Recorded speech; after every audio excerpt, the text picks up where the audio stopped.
അസ്സലാമു അലൈക്കും വറഹ്മത്തുള്ളാഹി വബറകാതുഹു. എല്ലാവർക്കും ഷിഫാഉൽ അംറാദിലേക്ക് സ്വാഗതം. പ്രിയമുള്ളവരെ, എല്ലാവർക്കും വേണ്ടി ദുആ ചെയ്യുക. എൻ്റെ വോയിസ് പൂർണ്ണമായി കേൾക്കുക, മറ്റുള്ളവർക്ക് എത്തിച്ചു കൊടുക്കുക, സബ്സ്ക്രൈബ് ചെയ്യുക.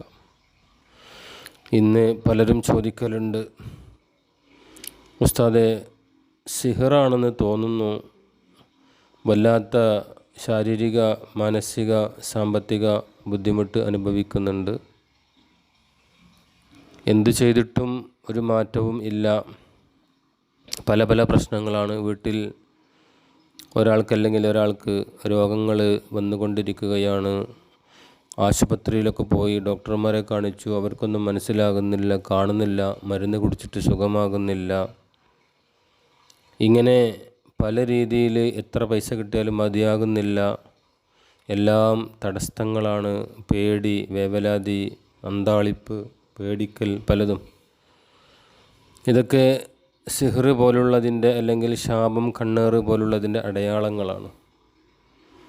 അതിൽ നിന്ന് രക്ഷപ്പെടാനുള്ള മാർഗം ഖുർആനുമായിട്ട് ബന്ധപ്പെടലാണ്. നിസ്കാരം കറക്റ്റായിട്ട് നിലനിർത്തുക, ഖുർആനുമായി, ദിക്റുമായി എപ്പോഴും ബന്ധപ്പെട്ട് കൊണ്ടിരിക്കുക.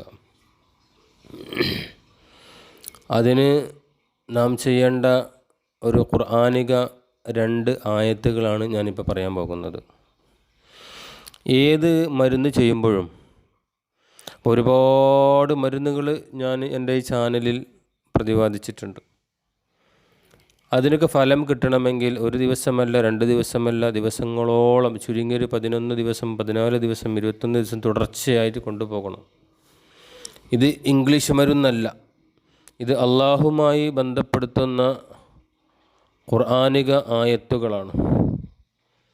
അതിന് ഫലം കിട്ടണമെങ്കിൽ തഖ്വയോടുകൂടി, ഇഖ്ലാസ്, ആത്മാർത്ഥതയോടുകൂടി,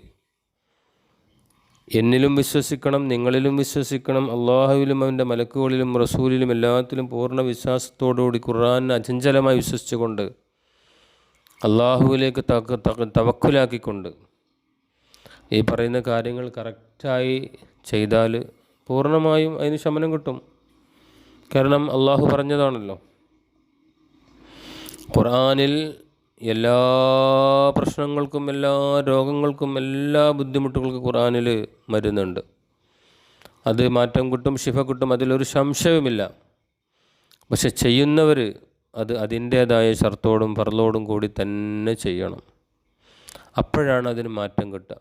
2 ദിവസം ചെയ്യും, പിന്നെ ചെയ്യൂല, പിന്നെ 4 ദിവസം കഴിഞ്ഞിട്ട് പിന്നെ ചെയ്യും, പിന്നെ ചെയ്യൂല, അങ്ങനെയല്ല, കണ്ടിന്യൂ ആ രീതിയിൽ ചെയ്യുകയാണെങ്കിൽ ഈ പറഞ്ഞ കാര്യങ്ങളൊക്കെ റെഡിയാകും. അതിൽ ഒന്നാമത്തത് ഞാൻ പറഞ്ഞല്ലോ, ഈ സിഹിർ, കണ്ണേറ്, ശാപം, പിരാക്കം, അസൂയ പോലുള്ള സംഗതികളൊക്കെ മാറും. നമ്മളെ ജീവിതം കറക്റ്റാക്കുക. അതിൽ സൂറത്ത് അൽ ബഖറയിലെ 102-ാമത്തെ ഒരു ആയത്തുണ്ട്. അൽ ബഖറ സൂറത്തിലെ 102-ാമത്തെ ആയത്ത്, വത്തബഉ മാ തത്ലു ശയാത്തീനു അലാ മുൽക്കി സുലൈമാന വമാ കഫറ സുലൈമാൻ എന്ന് വരുന്ന ആയത്ത്. ആ ആയത്ത് നിങ്ങൾക്ക് ഇഷ്ടമുള്ളത്ര, ചുരുങ്ങിയതൊരു 7 വട്ടമെങ്കിലും നിങ്ങൾ ഓതണം. അത് ഓതുക, വെള്ളത്തിൽ ഊതുക, വെള്ളം കുടിക്കുക, വെള്ളം കൊണ്ട് മുഖം കഴുകുക, ഇനി ആ വെള്ളം കൊണ്ട് കുളിക്കുകയും ചെയ്യാം. അങ്ങനെയാകുമ്പം മാറ്റം കിട്ടും. അത് രാവിലെ ഒരു നേരം ചെയ്യണം, വൈകുന്നേരം മറ്റൊരു നേരം ചെയ്യണം. അങ്ങനെ ദിവസത്തിൽ 2 നേരം വെച്ച് ഒരു 14 ദിവസമോ 11 ദിവസമോ 17, 21 ഇങ്ങനെ തുടർച്ചയായിട്ട് കൊണ്ടുപോകുമ്പം നല്ല മാറ്റങ്ങൾ കിട്ടും. അതോടുകൂടി സൂറത്ത് യൂനിസിലുണ്ട് ഒരു ആയത്ത്, ഖാല മൂസ മാ ജിഅ്തും ബിസ്സിഹ്റ ഇന്നല്ലാഹ സയുബ്തിലുഹു ഇന്നല്ലാഹ ലാ യുസ്ലിഹു എന്ന് പറഞ്ഞിട്ടൊരു ആയത്ത്. ഈ ആയത്തും നേരത്തെ പറഞ്ഞതുപോലെ 2 ആയത്തും ഒരുമിച്ച് ഓതണം കേട്ടോ. ആദ്യം ഒരു ആയത്തോതുക, പിന്നെ ഒരു ആയത്തോതുക.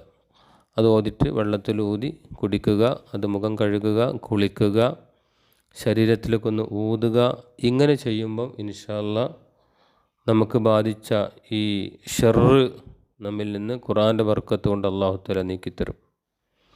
ഇൻഷാ അല്ലാഹ് അല്ലാഹു നീക്കിത്തരട്ടെ, എല്ലാ വിഷമങ്ങളും പ്രയാസങ്ങളും മാറ്റിത്തരട്ടെ, സന്തോഷവും റാഹത്തും തരട്ടെ. എനിക്കും നിങ്ങൾക്കൊക്കെ, നമ്മളെ കുടുംബങ്ങൾക്കൊക്കെ ആരോഗ്യം, ആഫിയത്തും ദീർഘായുസ്സും അല്ലാഹു നൽകി അനുഗ്രഹിക്കട്ടെ.